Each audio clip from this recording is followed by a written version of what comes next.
What up, guys? Welcome back to another episode of the 5 O'Clock Hustle podcast. This is episode 18. And as I sit here in my laundry room recording this intro, I see that there's a leak in my washing machine here, so I'm kind of dodging a small puddle. So there's kind of a short time frame for recording this intro.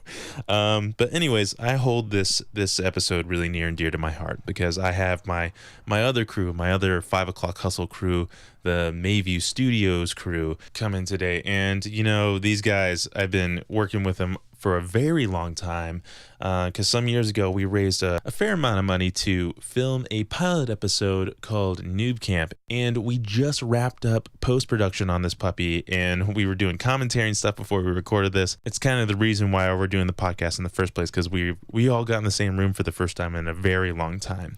We worked really hard on the show Noob Camp, and I'm really excited to share it with everyone.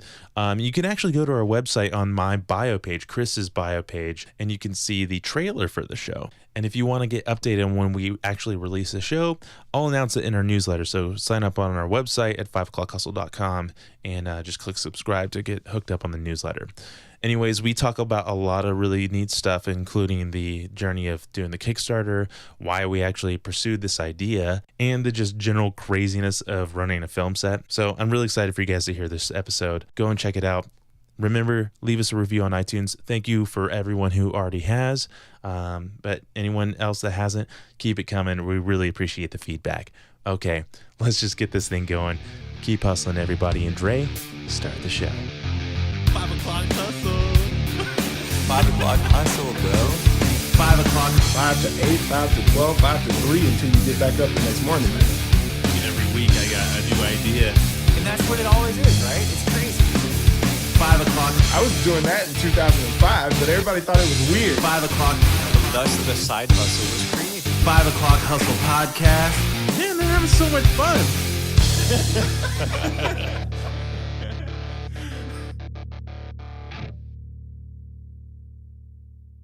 Hey, well, Okay. so look, welcome to the show, guys. Yep. We're here with the Noob Camp squad, and that includes Christopher, who is also a part of the 5-0 squad. But thank y'all for coming on to the show, and we appreciate your time. We're going to have a blast. So you said you guys just finished 2 hours of commentary for an 18-minute pilot. What is the pilot? Who are you guys? What is Noob Camp? Let's go over that first. So let's start out with some introductions here. I got we got our production team here, the creators of this amazing project that we were able to work on. Chaz, why don't we start and introduce yourself and what your role is in this whole thing? Well, More milk. okay, sorry, hang on. Well, basically, I sort of came up with this idea back in high school that came to like fruition through meeting Dan Geyer, who is right over there. Hello, Dan. Right across the way. So much milk. I'm Chaz, by the way. That's right. And we kind of put it on a bit of a hiatus, more of like a nearly 7-year hiatus before we started actually making it. And then we sort of got back together and realized it was about time to do it. And it was actually good that it worked out that way because I'll get more into this later, but it was good that it worked out where we had spent some time kind of honing what we were each going to do in our craft and so on. For me, it was good because I spent some time editing, and I ended up working at Sony for a while, and I learned a lot. I think it was good that we didn't start making it when I originally wanted to start making it. The idea behind it and all that is a further thing to get into, but yeah, Dan, anyway, introduce yourself. I'm Dan Dan Geyer. I'm the director of Noob Camp, and so it became a Kickstarter. It was the highest funded, I guess it was considered a web series, highest funded web series that didn't have like Tom Cruise in it or whatever. Yeah. And we shot a pilot, and so we just basically finished it.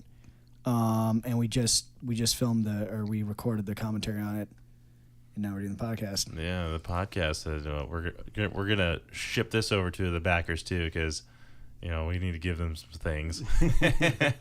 Yeah, seriously. So, Mr. Dan Angers, why don't we tell everybody what you're all about? So what's up? I'm Dan Angers. I'm one of the producers on this, like Chris, and I also do. Each of us really is like a serious producer, and like we've done so many roles on this project. Many hats. Yeah, definitely many hats. A lot on of this. time, energy into this thing. Yeah, Absolutely, and one of my main hats was doing post production and like visual effects and Yeah, well, besides producing. And obviously insane production. But yeah.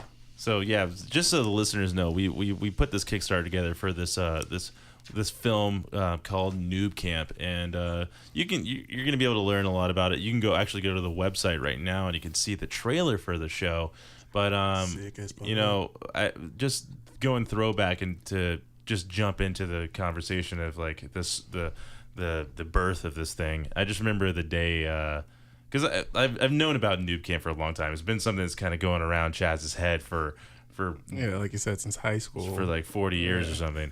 But I just remember way back when we were in high school. Yeah, I just remember the day that he had decided to like make it, and he was like, "Hey, Chris, like you go to like business school. Do you want to produce this?" And I was like, "Yeah, sure." Like not knowing the hell I was getting myself into. Life destroyed.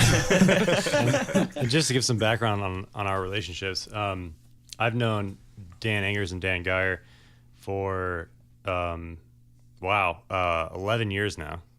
But I've known Dre since middle school. Yeah, 7th grade, I want to say. Yeah. We became friends in 7th grade. That? Shit, don't I date don't us want like to that. count it. And I've Way known more than 11. I've Way known more than Chris 11 for sure. since early high school, and we've been friends for a very long time. So that's some background on like the group in the room right now. So yeah, these guys would have heard about this idea a long time ago, and as Chris said before, it was floating around my head for a really long time, and I didn't know how to make it really. And there was multiple times when I was thinking about starting it without ever really starting it. And as I said before, I'm glad that I didn't until now, because even now, when we did make it the way that we did, or at least we've started the process, and it will become either a series or a movie. But where it stands right now, the stuff that's gone into it over the last like 4 years has been super intense and super labor intensive, and we learned a lot. And if I'd come into this any earlier, there was just no way that we would have come off with anything like this. Yeah, so it was kind of a maturation process of just like developing the ideas, or what was it that made it the perfect time? I think Geyer knows exactly. This is the vision we had was something that we are not capable of as human beings to pull off. We made a $500,000 movie with it's $25,000, and then we went over budget $35,000. Yeah. And then we invested another like $20,000 or $30,000 on top of that in equipment. But we fucked up the whole movie so badly. It was a fucking disaster, a nightmare.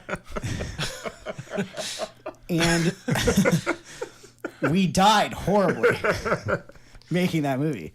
And then we were rebirthed as way gnarlier people that understand how to make a real thing. Like it's not a bad thing. Like if you have any kind of vision, it's not real, and it's living in the fucking fairy magic land. Right. It's just an idea. Yeah. And bringing it into reality. First off, it helps to team up with people who actually live in reality, which probably none of us do. But through that process of like really fucking shit up, and then still like pushing through the nightmare. Yeah. which we can get more specific about. But like that, it just turned us into people who were capable of doing the thing that we were actually trying to do. When we started the movie, we just.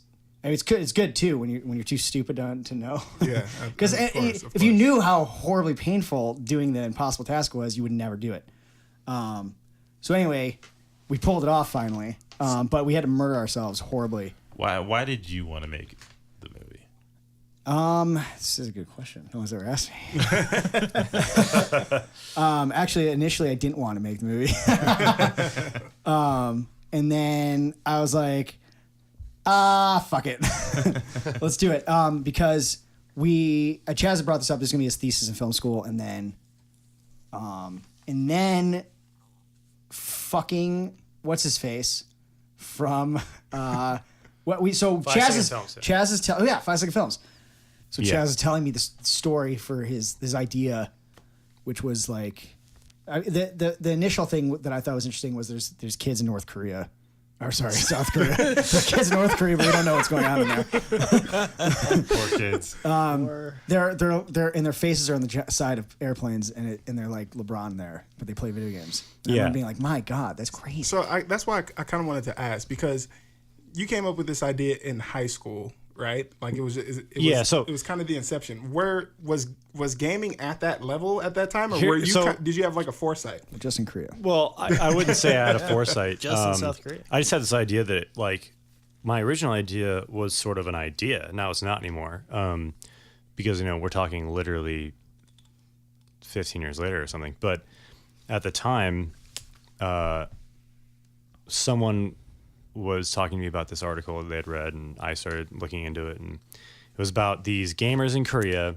And this is what I always like before I told anyone about the idea about the movie that I wanted to make or the series, and then eventually it became like the idea of making it a web series because it was very popular at the time. Like web series were the thing, and now like a web series is like anything on some massive thing on Netflix is still a web series. Like it's that all sort of kind of mushed together and changed. But I think our idea initially was like, why can't you make really good movies that are specifically to be distributed on the internet? Yeah, exactly. Why can't they just be good why stuff? have to have cable? And like everyone's like, well, they have to be 8 minutes long, and they're like this weird. When we first started, it's like this weird idea about like a web series is like an 8-minute episode, and there's like a certain amount of them, and they're super low budget, and they're sponsored by like your local Jaguar dealership or whatever. Seriously, And so this is not a joke. And it wasn't a joke. Yeah. So I was like, it'll be a web series or fucking whatever. But I thought it'd be a web series. And I was like, I'm going to shoot it on the Canon that I had at the time, which is like one of the, like I had like the T2i, which came out a million years ago or something. Hilarious.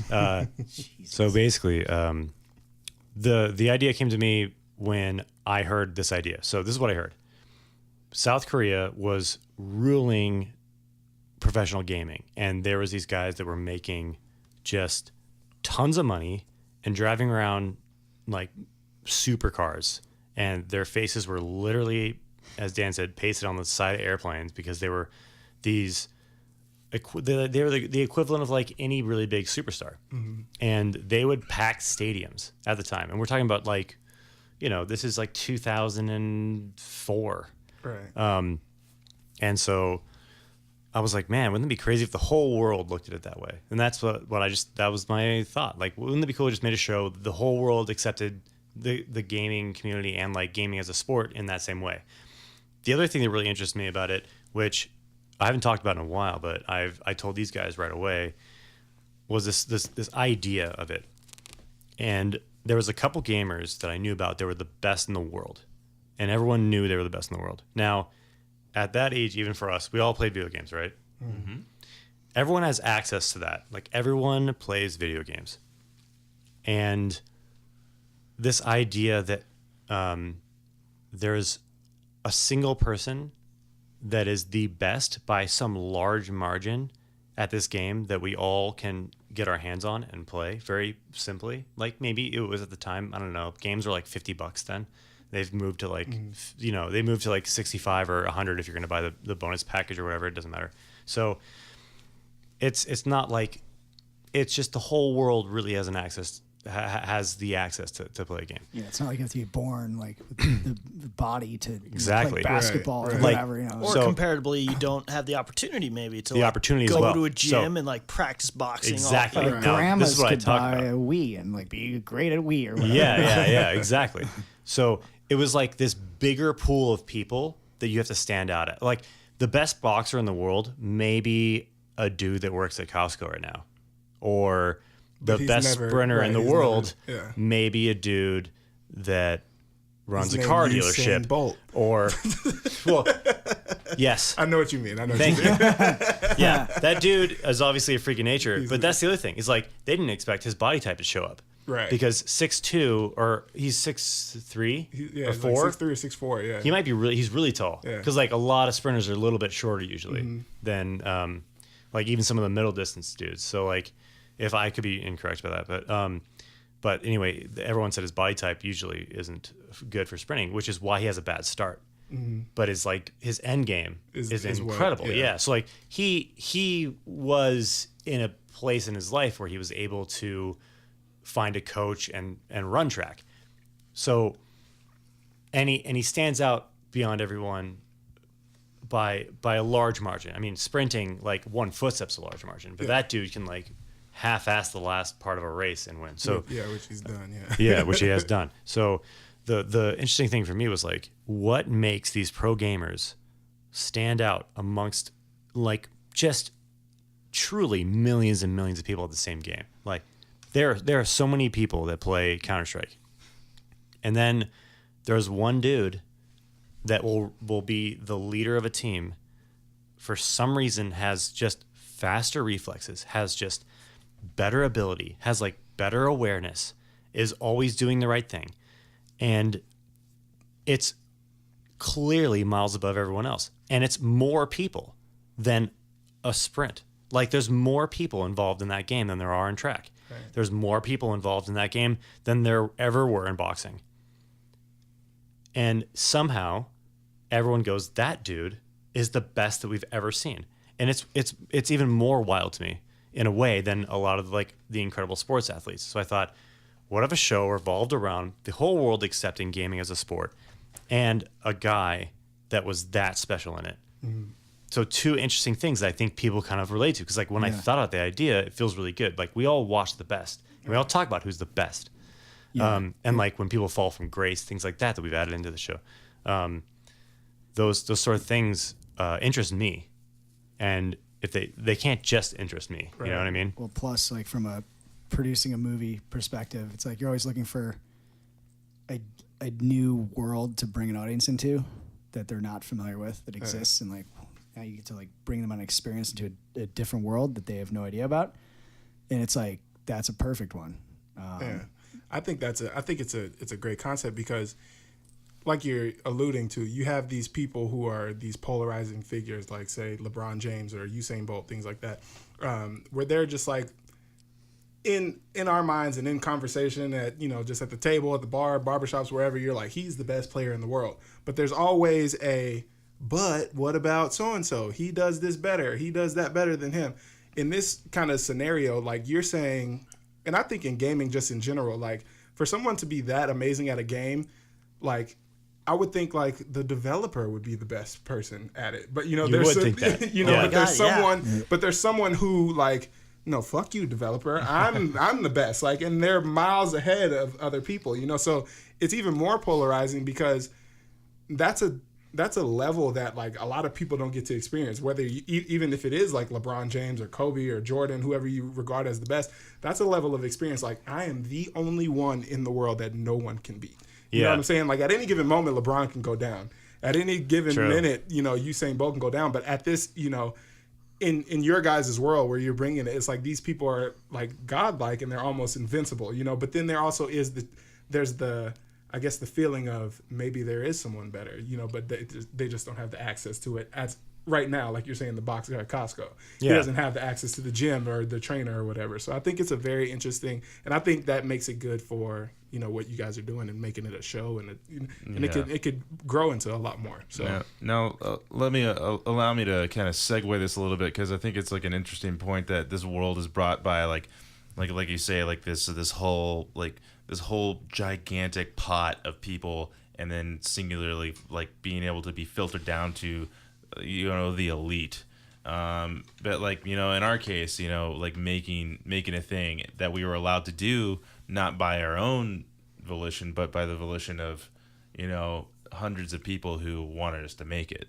So like let's dive into a little bit more about like the production aspects because the story's great, and you guys are gonna, like, everybody listening to this right now, like, you're gonna have access to like see this thing eventually. So like stay tuned, it'll be on the episode page eventually and stuff, so keep an eye out for it. But like let's get more into like I just want more about like the feelings of like actually making a thing, because that's something that we talk about a lot on this podcast is action, and like just like not just like sitting around waiting for some miracle to drop out of the sky, but by taking your destiny into your own hands and going out and making a thing. So like when I was trying to say earlier, like like why do this? Why would you want to do this now? Like, why not? Why, like, for instance, most people who didn't like use when crowdfunding was not a thing, maybe a couple years before we actually crowdfunded this thing, people had to go about making films in a completely different manner in terms of financing them. They either had to go down the ranks and do their time in the on the front line, making films for somebody else, or they have to kind of bootstrap it with their T2I and just kind of figure their way through it. So like where do we fit into that? Yeah, it's a good point, I think, especially about the time that we decided to make it in, because it was right when Kickstarter was starting to, well, for me, it seemed like it was a very viable option, and earlier, even a couple years earlier, I didn't know about it. So, it allowed us to start this thing in the way that we wanted to, in the way that we originally thought we wanted to, at least I should say, because once stuff starts getting kicked off, shit goes wrong, but you do your best to manage it. But as far as the reason why, for me, and I'll let you guys speak on this as well. I mean, I'm not trying to take up all the airtime and the space in the room, but I always just wanted to. I think since I was a little kid, I always had a camera, and I was always making little movies like around my parents' house and stuff, and like stealing their camera and doing those types of things. And so the real reason of why is I just attached myself to this story at that point in time, but it could have been any story. And then what really matters to me is that I make stories public, because I feel like they're so important. And I know you guys have heard me say this before, but when you go to see a movie, if someone has done it right, and even if other people's perception of it is that they did it wrong, there's somebody in there that usually goes, oh man, I feel like that person made something that was for me, and they were talking directly to me. And you have the ability to talk to someone in this like personal level and like share experiences in like a weird, almost like Star Trek Vulcan mind void sort of way, where you can connect with them on this deep emotional level, and you can spread that out amongst millions of people. It's just like this incredible medium to share these extremely important feelings and experiences, whether that's like something that makes you question what you thought was just common knowledge, or something that makes you feel completely different about the way you thought about going about your daily life, even, or the way you feel about yourself. I mean, there's movies that have changed me deeply, and that's why I want to make these things. That's why I want to make stories, because I want to share what I felt when I was younger, when I was changed by things. Yeah. And that feeling of like when you like lose yourself and you connect with a main character in a film, And when you walk out of the movie theater, there's like a second when you see yourself in the mirror and you remember that it's you and you forgot that you weren't that dude on the screen. You know what I mean? Yeah. I think we've all kind of had that, like, kind I of. thought I was Raphael from Ninja Turtles. Yeah, for, like, exactly. the longest time. and it could be anything like that. But like that sort of power that it has, I want to be a part of that. So that's why I do any of this stuff. I just want to work my way to making something great that matters to somebody, you know, and me. To expand on Chaz's point, you were talking about. What were you saying about action? Yeah. Yeah. Just, you know, like, I'll just like kind of like paraphrase it, but you know, we talk a lot about like people who just have these ideas, you know, and then they're just another one that kind of goes flying out the window, and it takes, because there's a lot of people, like I was listening to Simon Sinek actually today talking about he was talking about, you know, only, you know, like maybe half of people who went to pre-med actually became neurosurgeons. So it's like that kind of thing that I'm talking about, really. It's like there's the people that like start, you know, the thing, like making the idea, and then there's the people that actually go and do it. Right. Not just paying lip service to whatever it is they're doing. So it's like I remember early in film school, them trying to teach us that like films are about characters that take action, because like obviously you're not gonna watch somebody who's like taking a nap or something. But if you look at like when I look at myself or most people, there's a lot of times where I'm not taking action. Most people aren't really taking action. We like humans want to do the easiest path, you know, like it's just easier to like go to my job, then I go home and watch Netflix and like go to bed and like just try to not like get fucked up, not do anything crazy that makes my life a nightmare. And actually my a guy I work with, Sam Falsafi, he's a trainer at Wake Up Warrior. He said something the other day, fear fears action. And it's true. But it's like life is literally action. And so even with making Noob Camp, there were times where like shit got so fucking bad, and all I want to do, my reaction would be like, just like go to bed. Yeah. This is a nightmare. And nothing gets better. It just gets worse. My fears would make me not take action, which would make the problem worse, which is like, it's funny. It's so ridiculous. But anyway, my point, I was trying to bring it back around to what Chaz was just saying.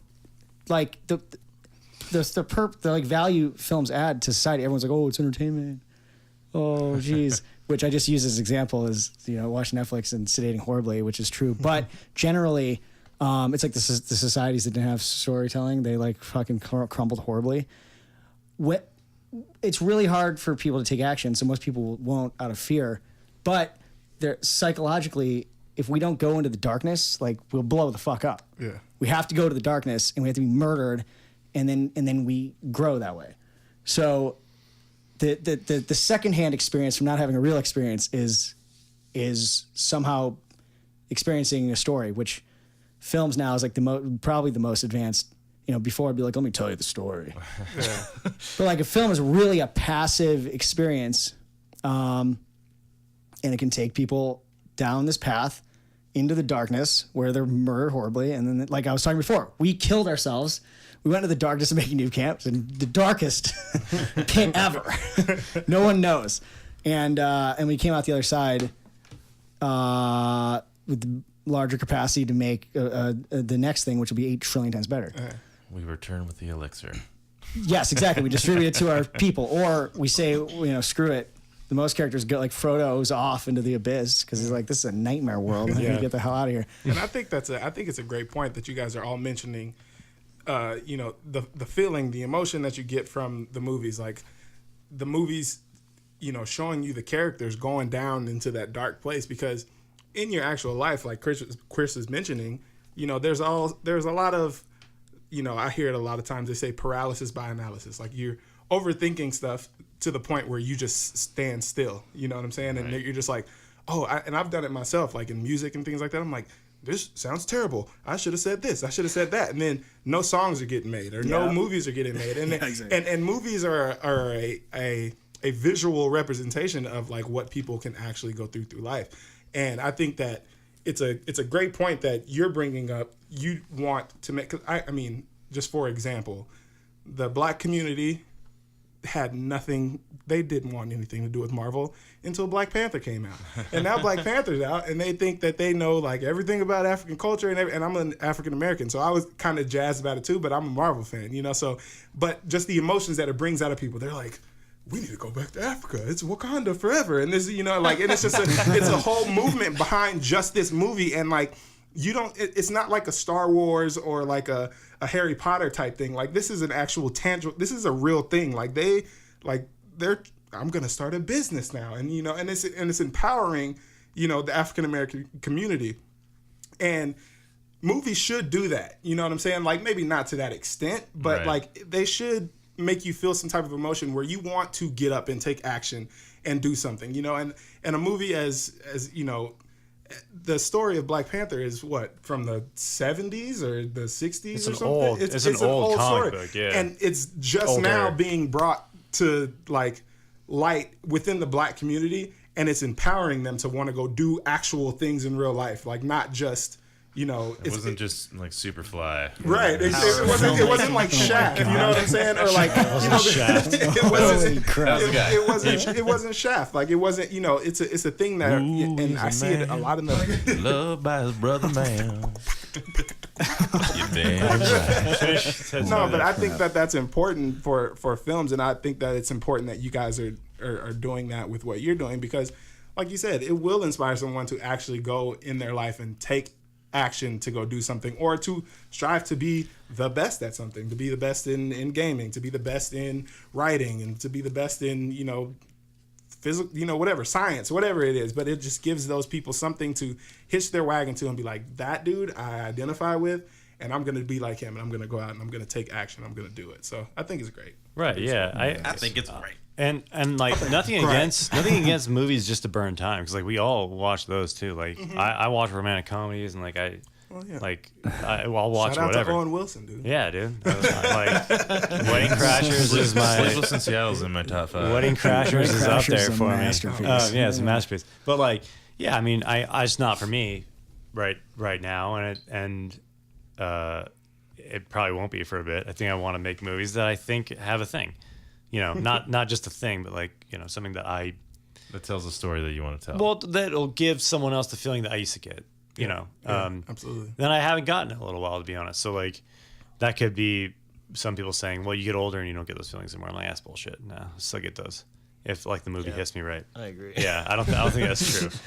So like, oh, you're not having the same love yet as a high schooler because you're not like crazy out of your mind on like, you know, whatever. well, I hormones are think going on. just But like, yeah, maybe. well, but- our tastes evolve. You know, the things that are important to us evolve, and there's the different types of stories that kind of hit those touch points in those different times of your life. Like Wedding Crashers was amazing to us because it was like perfect for our brains at that time. Yeah. You know, like we've grown as individuals when it comes to the things that we consume. Well, if we're judging brain growth based on Wedding Crashers, I have not grown. It's still an amazing movie, but like it's not the thing that's going to like.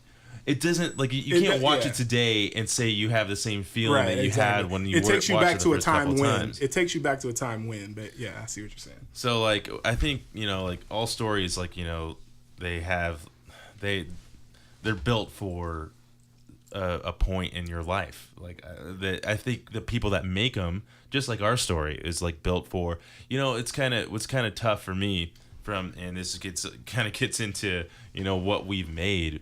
And I feel like if we were to make Noob Camp today, it probably wouldn't be what we have, you know, oh on. no. Oh, Jesus. You know what I'm saying? yeah. Definitely not. Like in terms of not just like what we wrote, but like the way that we told the story. You know. It'd Oh, be, yeah. it'd be about totally different things. Like, I don't even know. Like, I think a good example, if you've seen, what was the Spielberg movie with the aliens? E.T.? No. Avatar. No. Avatar. Close Encounters. Yeah, Close Encounters. Close Encounters. This is a better example because he's 70 now, so you can look at because when he made that movie, he was about early 30s. He wasn't married yet, or whatever. He didn't have kids or whatever. And then so later he was like, "Man, if I made the movie again, I wouldn't have left my family at the end and got him the ship." Yeah. That was such a movie made by a single dude. Yeah. So yeah, it's like you can only. I think like we can only make movies that they can only go as deep as we've gone into the darkness. We can only you know what I mean? Yeah.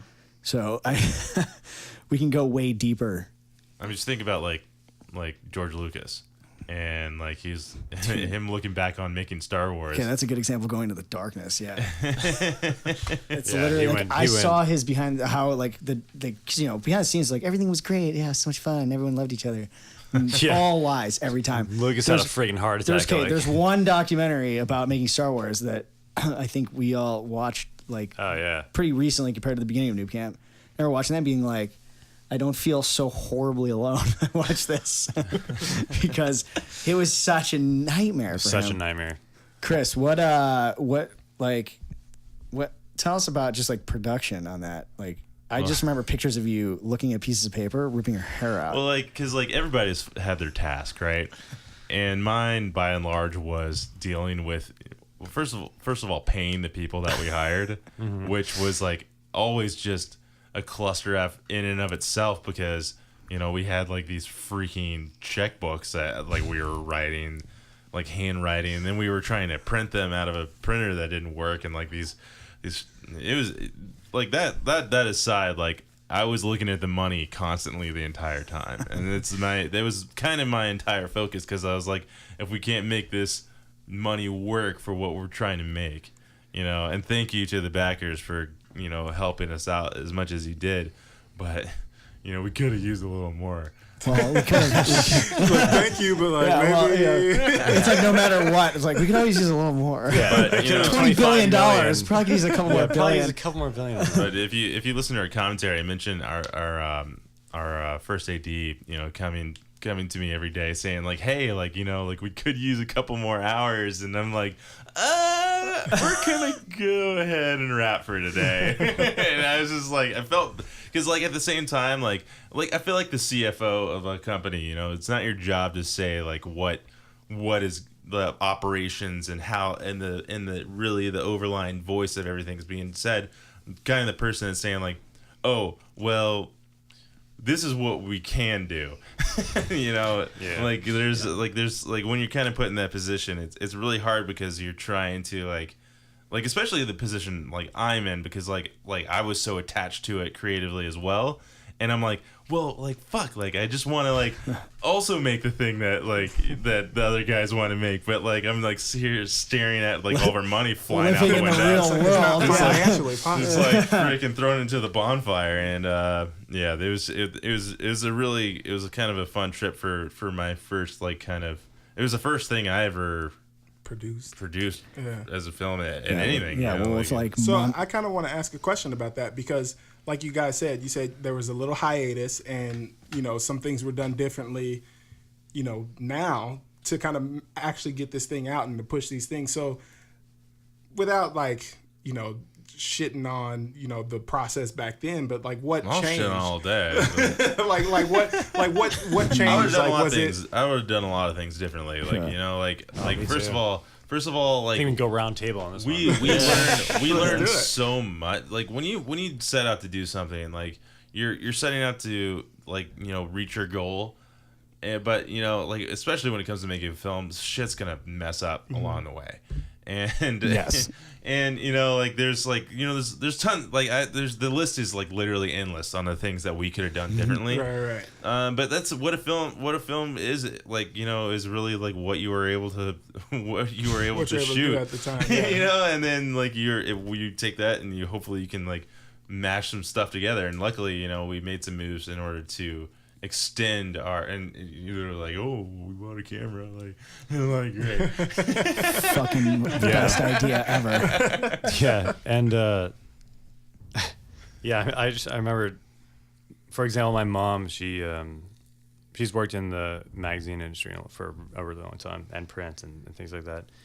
And she's always said, like, they did a magazine a month when she was working for Shape magazine, which was a really long time ago now. But she was like, every single magazine we pumped out was never done. It was just as done as it could be when we let go of it at the end of the month. Yeah. And that like sort of hit me when we were like spending like 2 years on this while we're trying to make money and still stay alive and putting in all this work on the movie every free chance we could and shooting all these pickups and like sometimes spending weeks at a time in the desert on a shot we ended up like throwing away. Canning all of it. Yeah. So I guess like for me thinking about those things, those are kind of the bigger things, but like just from my point of view when we were working on the film, I had to act in it, right? So it was hard because I didn't spend, if I had to do it differently, I didn't spend an ounce of time thinking about the acting part of it. Yeah, and dude, like literally all of us, it was like instead of working on the creative, like what's the scene about? What do the characters want? I'm like, how do you fill out these tax forms? And like, Yeah, it's like you want to make anything, be prepared to like make a company and build a business because like that's what they don't tell you on Kickstarter. You have to fully. If you make a film like the way we did, at least you have to start a company. Yeah. And that's something that like we did not think of at all. There needs to be, we did our best to like navigate our way through it, and thankfully we had some help. But you know, it's those things that really kind of throw you for a whirlwind. And I was listening to something the other day when it comes to being an entrepreneur, which you know is really similar because making a film, you're starting it's a startup every single time. Mm-hmm. You know, like every single movie you make, I don't care if you have a production company, every single time that you make a film, it's starting a business. Yeah. Every single time. So it really is, yeah. So yeah, legally each one is a corporation. And I think that's an important point for, you know, the people who listen to us who are creatives, because creatives will spend the majority of their time on the actual art. You know, and I don't think there's a lack of creatives in this room. I think we're all creatives for, you know, in some aspect. And we spend a lot of time focusing on the art and making sure that the art is perfect, that they're like, you know, like your mom said, like it was to the point where they just were comfortable letting it go. But like there was people there who were like, my shit's not done. You know, like that's not the best article that I wrote. That's not the best picture. That's not the best clothes that I dressed that lady in, you know, whatever. And we get so tied to the actual product that we don't think about, you know, the actual business side. Like somebody's got to meet a deadline, you know, this money's got to be spent somewhere, or we're out of money, like you were saying, you know, so we can't make it that perfect. And I think that's important to point out to people, because people in business, when they start, like they, you know, the things that they're seeing now, especially nowadays, they're like, oh, it's perfect. The end result is perfect.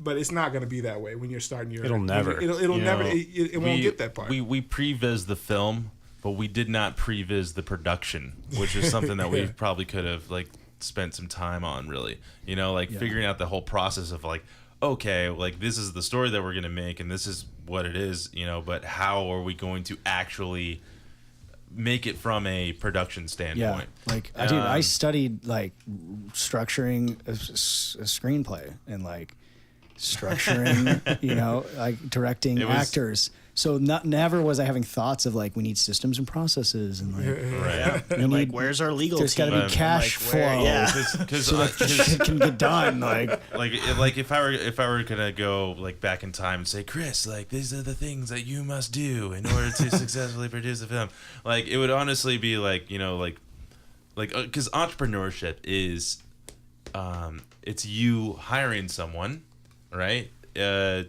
If you want to be an entrepreneur, you have to find people to do the thing that you did before so they can do it better, and then you have to do a little bit more to make it worth it, the fact that you know that you hired that person.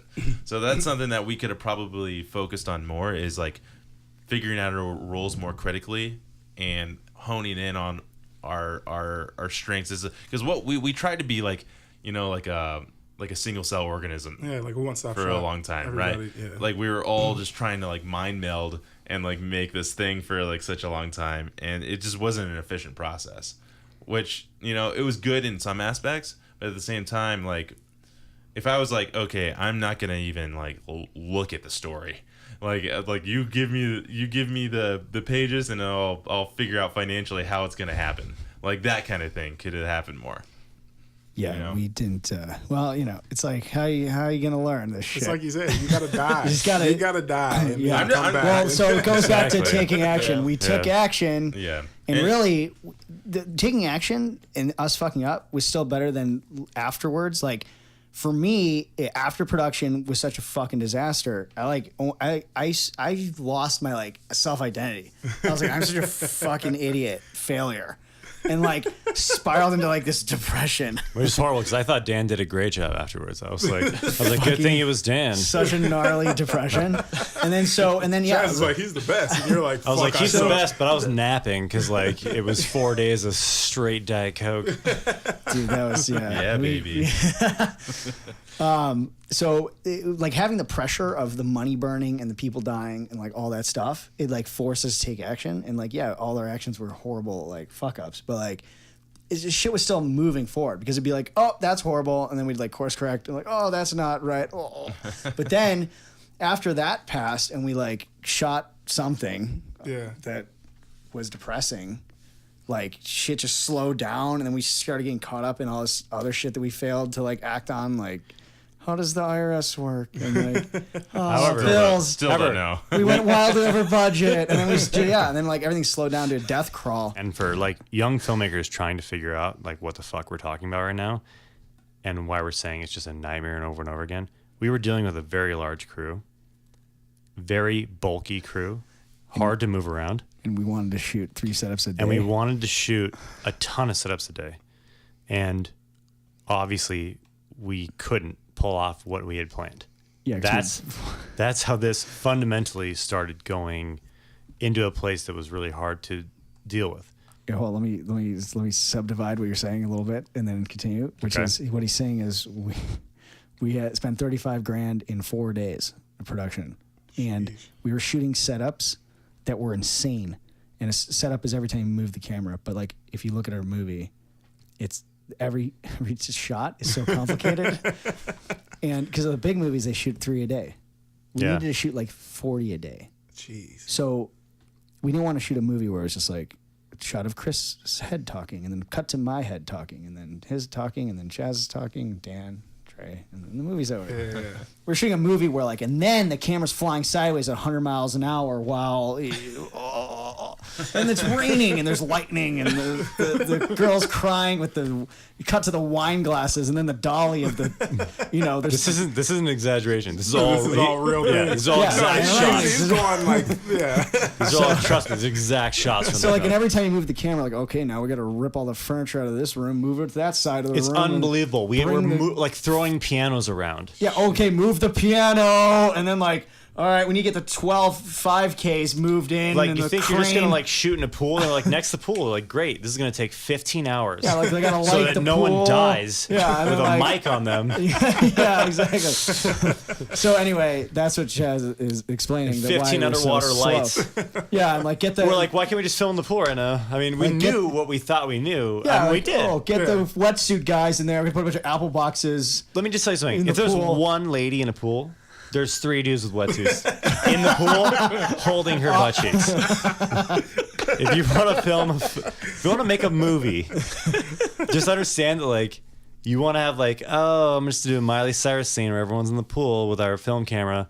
That shit can't get wet. Do you guys forget about that? Oh, did you hire 3 lifeguards? Did you that hire are the 3 lifeguards? CPR pros And did you like- let the neighbors know and make them all sign make them forms? sign And then the make position? yeah, Because pay for the otherwise, you could vacations? lose 40 grand because the cops could show up and shut your ass And down. shut your shit down, Even yeah. at a place that you own. I was just really excited to have you guys on the show just because like, well, like this is just the stuff that we talk about like every time we freaking get together, really. Oh, yeah. I forgot the mic is in front of me. But you know, just to kind of round out like what, you know, this is mostly an entrepreneurial podcast, right? So the lessons learned here is that, you know, making a film is a lot like starting a business. And we actually had this guy, his name's Richard Botto, and he's the RB. He's the CEO of Stage 32, which is basically a social network for people who want to be in the film industry or that are in the film industry, so they can connect together and whatnot. And he's also he wrote this book called It is Crowdsourcing for Filmmakers, Indie Film and the Power of the Crowd. Yeah. So this guy, Richard Botto, he wrote this book, and it's basically about, you know, making a Kickstarter and, like, not just that, like raising funds, but also crowdsourcing the things around you, which, you know, was a huge part of our process because we didn't have a lot. We had to use the things that were around us. We had to use Chaz's parents and cousins. Destroy his house. And it's this really great book that, like, I feel like if we read that beforehand, like, we probably would have done a couple of things different too. But it's just this whole aspect of kind of the bootstrap mentality that, you know, people have seen the people who are able to harness that the most are, you know, usually the most successful in the long run. Because you can apply that regardless of, like, you know, what stage you are in, you know. But if there's something that you can tell people about, like, you know, making your first film, like, what would be some of your, like, pointers, I guess? Okay, the only thing that matters that no one ever told me, and that we had to, like, figure out the hard way. Even film school didn't clarify this very well. If you're gonna make a film, make it about a person who wants a thing. Because then, first off, it's going to be about somebody taking action, and you're going to wonder, is he going to get the thing that he wants or not? And now I'm stuck watching this stupid movie because I have to know. It's so annoying. You have to know. Yeah, and then be like the guy in that movie who wants the thing and then take action on doing the thing. I think this is good because I feel like when me and Dan's work together, we have this, like, interesting balance where, like, Dan gives me, like, some of the, like, more grounded parts that I don't have in myself because I feel like I'm really kind of like a floaty person. And so Dan gave, like, the really good hard point, which is, like, make a dude want a fucking thing. And then here's my floaty version of that answer of what I would tell someone brand new is when you're coming up with ideas and you're trying to make something yourself, no matter what you're doing, like, no matter what part of it you're in, really, there's always something creative. But if it doesn't give you tingles in some way, like, you don't need literal goosebumps. Those are good. But if you don't get the literal goosebumps, that's fine. But if it doesn't give you those like, little jolts up your spine, then you're not there yet with the idea. You're not there yet with what you're trying to do. I'm saying mainly from, like, a creative sort of standpoint. Sure. That's a good point. It's like if you're in your head, you're fucking failing. If you're trying to make this for someone else, you're not making it. Yeah. If you're trying to create what is going to do well, you should stop right now because it's not going to do well. I promise you. Like, you may prove me wrong, but 98% of the time, if it doesn't make you feel good, why are you looking at other people to make it something better than you thought it was? There shouldn't be a thing that you put out that you don't like. And yes, you're not going to like it when you put it out by the time it comes out. You're going to hate it by then. We hate everything we make. But yeah, I see what you're saying. It's like, yeah, if you don't feel it in your heart, like other people, okay, if you feel it in your heart, other people will feel it in their heart too. Yeah, exactly. And that's what it breaks down to. I mean, we're in a business of making stories here, you know, making feelings. Even if they're short term, doesn't matter, you know. Come in, come out, check out from your life for 20 minutes, check out from life for 2 hours in the theater, whatever. Yeah. If it checks you out and you get whatever you got a little piece of time that was a little break, that's great. If it sticks with you for the rest of your life, even better. You hit someone with it. But if you make it feel good before you put it out there for yourself, then you know you're doing something right. Yeah, absolutely. But there's, we were talking about video game movies earlier today and how, like, they have all been pretty terrible. Yeah, And I feel like that's like that's them. They're doing the exact I don't opposite. know. I liked Warcraft. Of what you're that was the one we put up like almost number one spot. I think they're. I don't and know. that took billions of dollars. They're all like Dan. I feel like Dan knows more about this, but like, aren't they all? I don't know. Have you even watched any of them? I haven't watched any of them, but they all seem I've like watched, video, like, all like of 'em. cliche. And it's I don't know. Like we're gamers. It's a money grab. They're not making the movie for themselves. They're making the movie. Yeah, it's like let's look at gamer culture that we Wikipedia. Sometimes like, they what were try, they but- like? Oh, geez. Well, they don't like look at filmmaking as like they don't really do the research like for one, which is like make a movie about a dude who wants a thing, like like basic ass like why do you go to a movie in the first place, and it's Yeah. that's Why do like you think all the Tankins do so well? It's like, super fundamental like stuff. I mean, like going back to your other question though, my biggest like takeaway really from this was like make sure that like your mission, everyone believes in it. Like we wanted to all make this one thing, and like that really was like the foundation for like all our decision making, and like literally everything we were trying to decide, we could like go back to like, does it serve our original mission, which is like we want to make this one thing, and does it help that?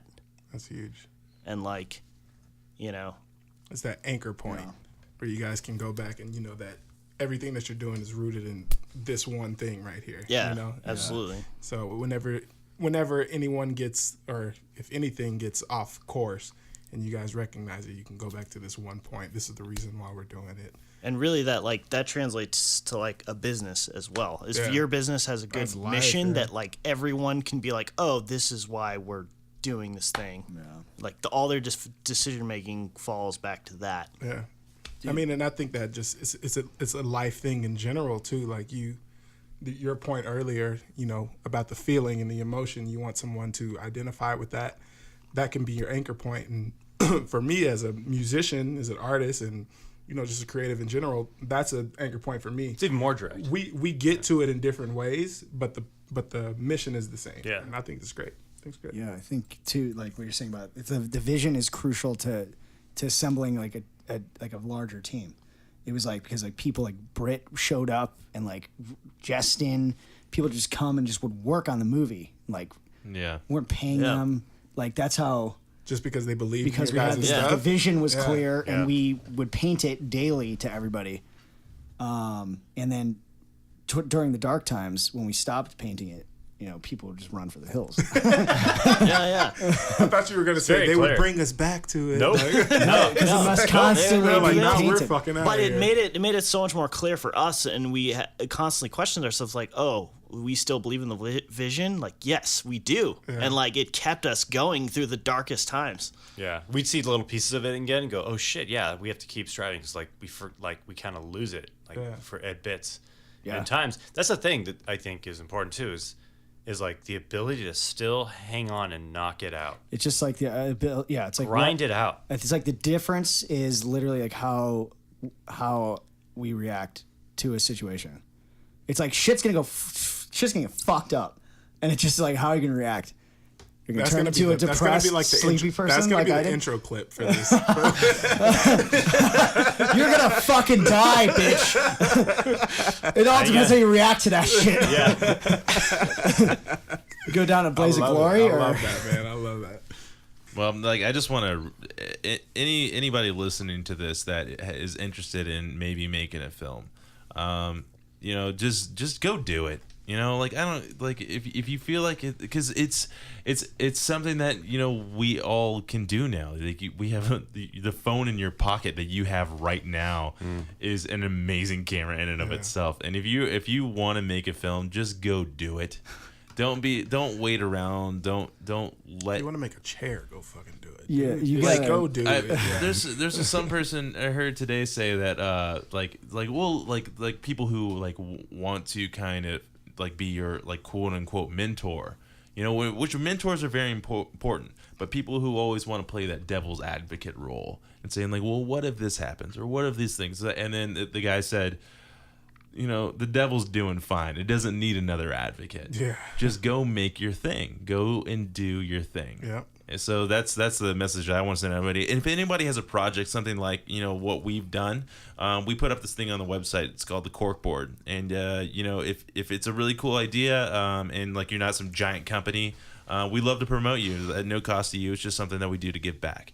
And you're gonna be hearing a lot more from these guys. We're gonna have to have them on like as time progresses.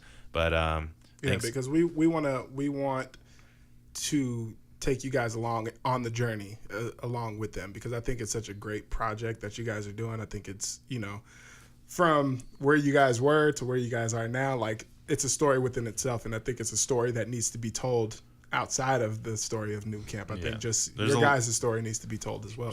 There's a lot of stories here in between everyone in this room, and an hour podcast does not do the trick. So for any of the stuff that we talked about today, we're gonna have it in the show notes for you. Any links to all the stuff we do, you can even see the trailer for the show.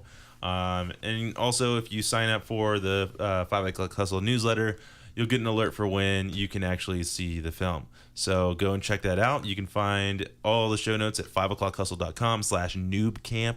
That's NOOBCAMP. Thanks a lot, guys, for coming on the show. Yeah, we appreciate you guys so much. Thanks for having Thanks, man. Yeah. Later. Later, fam.